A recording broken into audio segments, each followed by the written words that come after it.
ఇప్పుడు ఇక్కడ మేము కొత్తపేట బ్రాంచ్లో ఉన్నాం, ఒకటి సోమాజిగూడలో కూడా ఉందని చెప్పాలి. ఇక్కడ డిజైన్స్కి ఒక పర్టికులర్ ఏరియా డిజైన్స్కి ఏమైనా తేడా ఉంటుందా? కాన్సెప్ట్ సేమ్ ఉంటుంది, డిజైన్స్ వేరే ఉంటుంది. తప్పకుండా మన దగ్గర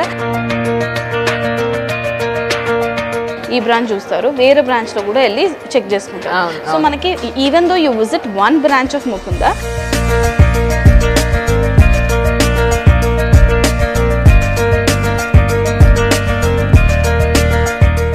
మీరు ఇక్కడ వచ్చి నాకు ఇంకా ఇప్పుడు ఇదే కాన్సెప్ట్లో నాకు ఇంకా కావాలి అంటే 7 బ్రాంచెస్ మోడల్ ఫొటోస్ చూపిస్తాం. అన్నిట్లో similar concept but different designs. Favourite చెంపస్తారు, అందుకే అడిగి మరీ తెప్పించుకున్నా.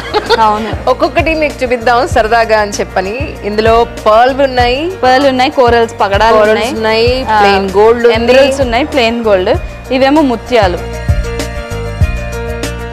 బుట్టాలు. నేను ఒక్కొక్కటి పెట్టి చూపిస్తాను మీకు, పరిచయం. కనిపిస్తోందా? క్లియర్గా ఉందా? ఇది ఓన్లీ పర్ల్. చెంపసరలు చాలా బాగుంటాయి యాక్చువల్గా. మా చిన్నప్పటి నుంచి చాలా ఇష్టం. ఓ మై గాడ్, బుట్టలు చాలా బుట్టలు.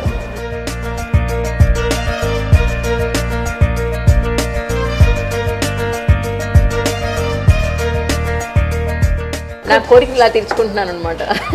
ఇలా చూడండి, try colour. Oh my god, మీరు ఏ కలర్ అడిగితే ఆ కలర్ ఉన్నాయి మన దగ్గర. టూ గుడ్ అండి, చాలా బాగుంది. ఇదైతే లెక్కలేనన్ని వెరైటీస్ ఉన్నాయి. ఆడపిల్లలకి ఎన్ని ఆర్నమెంట్స్ కావాలో. స్వామి కార్యం స్వకార్యం అంటారు కదా, ఇది నాకు ఇష్టం, మీరు కూడా చూసేయండి. ఇలా అనమాట.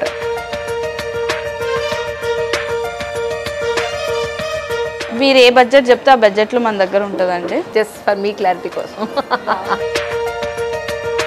చాలా బాగుందండి, కానీ జస్ట్ టూ గుడ్. 9 తులాస్ వచ్చింది ఇదండి.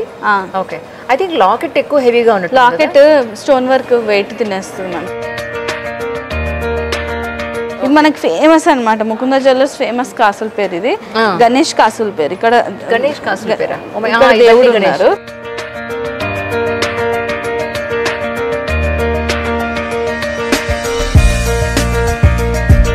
అయితే ఇది 5 తులాస్లో, ఇది 8-9 తులాస్లో వచ్చేది అప్పట్లో. అవును, ఇంత రేటు పెరిగినా ఎలాంటి బంగారం కొంటున్నారంటే మీ షాప్లో ఎట్లుంది ఇంకా క్రౌడ్ ఇంత అంటే because of all this work we do, background work. Even ఇందులో కూడా ఇందాక మీరు ఇది ఎన్ని తులాస్ చెప్పారు?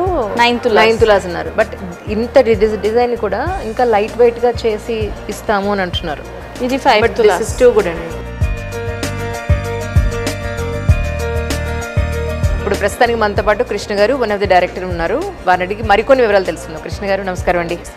చక్కగా వెంకటేశ్వర పెట్టారు. ఇదంతా గోల్డేనా? గోల్డ్ మేడం గారు. అవునా? Total gold, 24 carat gold plating ఇదంతా. 22 కూడా కాదు, 24 క్యారెట్. ఓకే, సో ప్లేటెడ్ అనుకోవచ్చు, లేకపోతే మొత్తం ఫాయిల్ అండి. 24 క్యారెట్ గోల్డ్ ఫాయిల్ అంటే మనకి యాక్చువల్గా మ్యానిఫోల్డ్ పేపర్ వస్తుంది చూసారా, అలా చాలా లైట్ వెయిట్ ఉంటుంది. అదంతా కార్వింగ్ వర్క్ అనమాట. So that's for sale only. For sale. ఎంత ఉంటుందండి అది? జనరల్గా ఆర్డీస్ అవి చేస్తూ ఉంటారు కదా, గోల్డ్ ఆర్డీస్ అవి. ఇంతకుముందు ఎలా ఉండేదంటే మీరు 11 నెలలు కట్టండి, మేము 1 నెల కడతాం, లేదా మేకింగ్ ఛార్జెస్లో మేము తక్కువ చేస్తాం, ఇలాంటివేవో ఆఫర్లు పెడతారు. ముకుందాలో ఎలాంటివి ఉన్నాయంటే ఏం చెప్తారు? ముకుందాలో ఏంటంటే 3 టైప్స్ ఆఫ్ ప్లాన్స్ ఉన్నాయి మన దగ్గర. ఓకే, ఒకటి వచ్చేసి gold accumulation plan. Gold accumulation అంటే ఎవ్రీ మంత్ కస్టమర్ వాళ్ళు పే చేసినప్పుడు ఆ రోజు ఏ రేట్ ఉందో ఆ రేటు ప్రకారం వాళ్ళ అకౌంట్లో గోల్డ్ డిపాజిట్ చేస్తాం.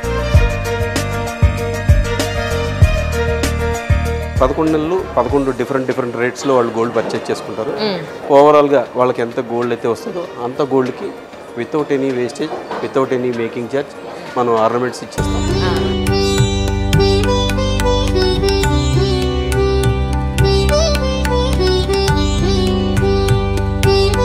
వితౌట్ వేస్టేజ్ ఎలా సాధ్యం? బయట వాళ్ళు అలా సాధ్యపడదు అని అనుకున్నప్పుడు మీ దగ్గర ఎలా సాధ్యపడదు? అదే మేడం, సాధ్యపడదు అంటే అది అబద్ధం.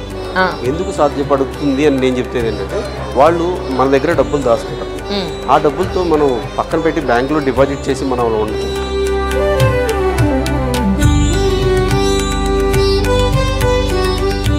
అయితే ఈ ఆర్డీ విషయంలో ఒక చిన్నది ఉంది ఏంటంటే, గోల్డ్ మీరు ఆర్నమెంటే తీసుకోవాలండి అని అంటారు కొంతమంది, మీరు గోల్డే తీసుకోవాలండి అంటారు కొంతమంది, లేదా ఇది ఓన్లీ ఫర్ డైమండ్ అండి అంటారు, సిల్వర్ కొనడానికి లేదండి అంటారు. ఇక్కడ మనకున్న టర్మ్స్ అండ్ కండిషన్స్ మా దగ్గర అంతా చాలా ఫ్లెక్సీగా ఉంటుంది. కస్టమర్కి ఎలా కావాలంటే అలాగా. వాళ్ళు గోల్డ్ తీసుకుంటారంటే అంటే దీంట్లో అందుకే మీకు 2 టైప్స్ పెట్టాం మనం. సెకండ్ టైప్ ఏంటంటే అమౌంట్ కిందే ఉంటుంది. 11 నెలలు 11 సపోజ్ 10,000 చొప్పున పే చేశారనుకోండి, మనం ఒక 10,000 ఎక్స్ట్రా యాడ్ చేస్తాం. ఎందుకు యాడ్ చేస్తామో కూడా నేను చెప్తానండి. ఎందుకంటే వీళ్ళు మేకింగ్ ఇవ్వట్లేదు లేదా వేస్టేజ్ లేదు అని అంటే క్వాలిటీ ఏమైనా తగ్గిందేమో అన్న ఆలోచన వస్తుంది. అలా అనుకునే వాళ్ళకి మీరు ఏం చెప్తారు? ప్రతి వస్తువుకి ఈవెన్ 18 క్యారెట్ అయితే 75% ప్యూరిటీ హాల్ మార్క్ వేయించాల్సిందే. 22 క్యారెట్ అయితే 91.6 ప్యూరిటీ హాల్ మార్క్ వేయించాల్సిందే. ఈచ్ అండ్ ఎవ్రీ ఐటెంకి హాల్ మార్క్ కూడా ఏదో సాదాసీదాగా మనం వెళ్ళి అలా వేసి ఇచ్చామంటే వేసి రండి. సర్టిఫైడ్ ల్యాబ్స్ ఉంటాయి. వీటికి ఉంటాయి. యాంటిక్కి మేకింగ్ ఉన్నాయి. అవునండి. ఓకే. వేస్టేజ్ దేనికి ఉండదు. వేస్టేజ్ దేనికి లేదు. సిల్వర్ ఆర్టికల్స్లో దేనికి వేస్టేజ్ లేదు, ఓన్లీ మేకింగ్. ఇప్పుడు ఫర్ ఎగ్జాంపుల్ ఇది ఉంది, యాజ్ ఇట్ ఈస్ గా మనకి వెయిట్ ఎంత ఉందో అంతే వాళ్ళు పే చేస్తే సరిపోతుంది. Only weight, silver rate, GST 3%. అచ్చా, ఓకే. ఇవి వెయిట్ ఎంత ఉందో అంతే కాస్ట్, అండ్ దీని మీద జిఎస్టీ మనం ఎలా అన్నా పే చేయాల్సిందే. మేకింగ్ కానీ వేస్టేజ్ కానీ లేదు అని అంటున్నారు. Is it right? అంతేనండి. 80% purity, 80% purity, full charge pay చేస్తాం. ఎక్స్ట్రా మేకింగ్ ఛార్జెస్ ఏమి లేవు. ఎంత వెయిట్ ఉంటే అన్ని గ్రాములకి మాత్రమే ఛార్జ్ చేస్తాం. ఓకే. వేస్టేజ్ రూపంలో కానీ మేకింగ్ ఛార్జ్ రూపంలో కానీ ఏం లేదు. ఈ వర్క్మెన్షిప్ కోసం కానీ ఏం చేయం. 80% ప్యూరిటీ ఉంటే 100% ఛార్జ్ తీసుకుంటాం. 3% జిఎస్టీ తీసుకుంటాము.